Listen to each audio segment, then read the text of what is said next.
You don't have to prepare crazy stuff or piles of food every time that you make meal prep or batch cooking, okay?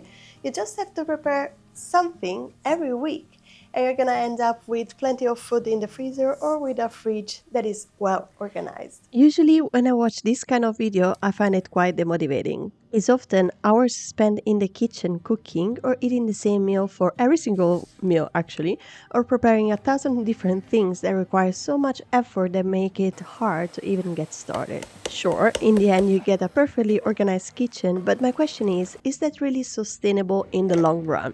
For me, it's not. So today we're gonna organize the kitchen a bit without doing anything crazy. Let's start by making polpette, classic Italian meatballs, but 100% vegan. Don't worry, even without meat, they will be firm and hold together perfectly.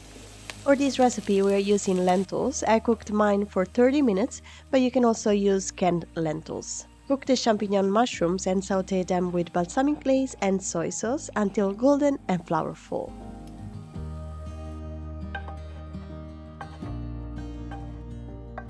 Add the mushrooms to the lentils, then season with pepper, rosemary, garlic, and salt. And then blend everything until smooth.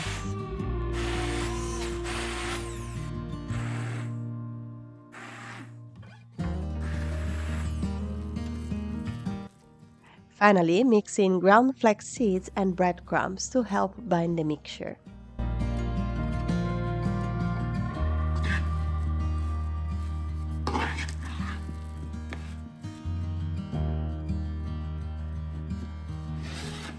Okay, you have to let it rest. This is really important, and you have to add step by step the breadcrumbs because otherwise, if you add too much, they become too dry.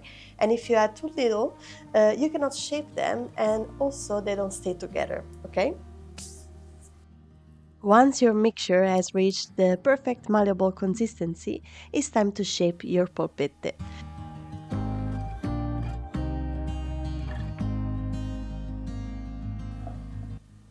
You can store them in the fridge for a few days or freeze them. Just make sure to leave some space between each one, then transfer them to a freezer bag once frozen. Serve them with your favorite sauce. I made my homemade milk. It's made with almond and oats, and I have the leftover pulp. So with it, I didn't drain it, I didn't squeeze it that much, and I'm gonna make a brownie with it.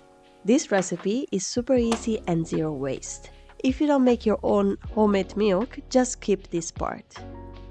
Start by putting the pulp in a bowl, then add sunflower oil, water, and sugar.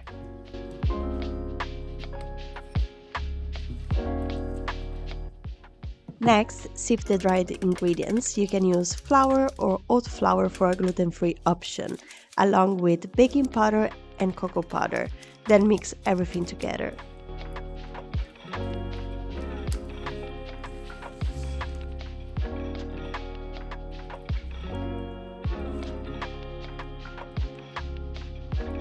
Today I'm not gonna turn on the oven just for this, so I'm gonna use the air fryer instead. I bake mine for about 30 minutes, and for the oven you'll find the exact time and temperature in the caption below. You can store this brownie in the fridge or in the freezer in portions. Another beautiful thing that you can do when you want to organize the fridge is to cut the vegetables, okay? And today we're gonna cut the onions, the celery, and the carrots because I can make sofrito with it, so it's the aromatic base that I use most of the times for the recipes, so I'm gonna suggest you to do it. And also because you are gonna need them afterwards. This is such a smart trick. You cut everything just once, clean your cutting board once, and your base is ready for all the week. I start by slicing the celery lengthwise, then dice it into small cubes. I do the same with the carrots. I like cutting my vegetables into small cubes. For the carrots, I also slice some into sticks and store them in water, changing it every few days, so I always have a ready-to-eat snack. I like to snack them like this while I'm cooking or otherwise with a hummus. Then I do the same with the onions.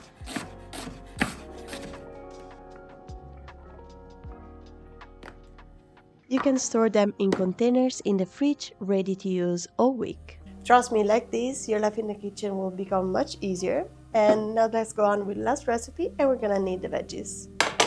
Today we're making a meatless ragu, and honestly, I think I've tried every version, and this one is by far the best. Start by softening the veggies with aromatic herbs. Add water if needed.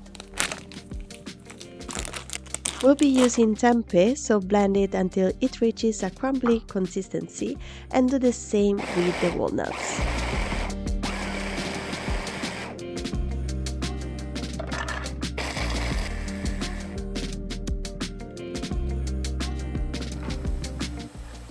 Add both to the veggies, along with soy sauce and balsamic glaze, letting everything soak up the flavors and aromas.